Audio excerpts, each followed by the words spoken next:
the cheapest alternative hasn't always been the most energy efficient, or why hasn't like more energy efficient light bulbs been thought of sooner? I mean, well, it's probably been thought of. It's just that you really have to have a commitment to moving forward and to be aware of it. Perhaps not everybody's always aware of energy efficiencies. Well, this committee, in addition to being a resource, will be an educational resource, so that we can impart this information to people who, when they're preparing their budgets, will have this thought in the front of their mind. When we look at their budgets, and I mean, they don't put in their budget light bulbs. They put in their budget operating costs. But when they go out for bidding, that's when we can step in and work with them and help them seek out a bid that will perhaps join us with somebody else and join them, in the overall group, or if there's no opportunity for that, to help them find the most energy efficient light bulbs and insulation and whatever they're looking for. We've also had some meeting with people on solar energy. I'm going to put the task force in touch with them and look at the possibility. As Diane said, there's opportunities for some people. They'll install solar panels for free. And I think it was, whereas the utilities might cost 10 cents a kilowatt hours, you now are 5.5 to 6 cents a kilowatt hour. So there's an immediate 40 to 50% savings right away, or 40 to 45% savings. Don't mark me for math. Well, to that point, do you have an estimate of what you'd like to, of what the savings could be?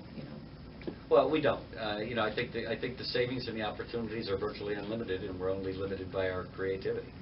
I think there's lots of opportunities, but most important, one of the things is there are state and federal grants available for communities who do look for energy efficiencies and have kind of a program like this. Just an example, the City Hall generates about 360,000 kilowatts per year. After we go to energy efficient lighting, we will be at approximately 75,000 drawn kilowatts. So it's significant.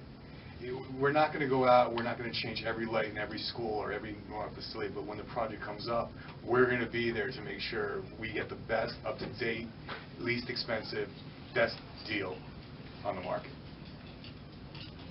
And one of the key to the people that are in this task force, some of them have short and long range experience for 20, 30 years, so they follow the trends professionally, and that's going to be very useful for our staff and this task force itself, and the elected officials that have to decide how much is the budget.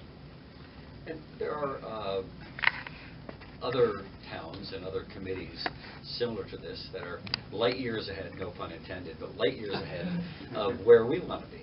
And so we're taking from them. When I used to do evaluations of police departments, or somebody would come in and evaluate our police department, I wouldn't say, tell us what we're doing right. We know what we're doing right. Tell us what we could do better. And so we take from them. We learn from their experience. They put a lot of time and energy into this. Again, no pun intended. But they put a lot of time and energy into this, and they've done a lot of the work that we can just now piggyback on. But we also have opportunities, because we're a unique community in the different kinds of buildings that we have. A lot of our infrastructure is decades old, and they didn't have the energy efficiencies that we have now. So there's a lot of opportunity for this committee, and I'm really excited about it. Does this mean when you're replacing fleet and police and things like that, you look at hybrids or other? You look at all different kinds. With the police fleet, it's a little bit difficult because you have to have a certain type of vehicle, and there's that. But school buses that operate on natural gas, other city vehicles that operate on natural gas, their electricity, the hybrid vehicles, those kinds of things are everything that this task force will be looking at. They're going to leave no stone unturned, or no light bulb unscrewed.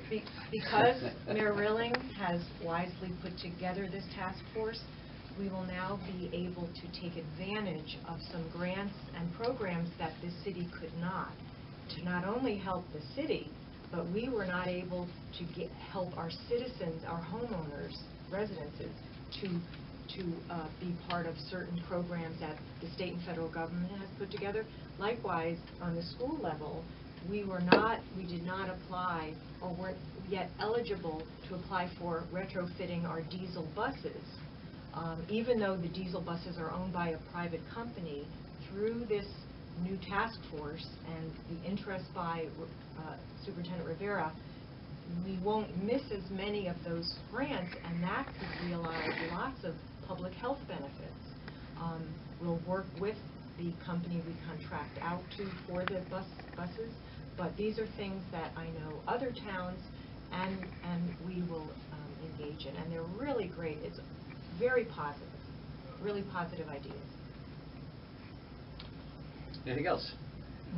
Well, again, thank you for your attention, and thank you to Dr.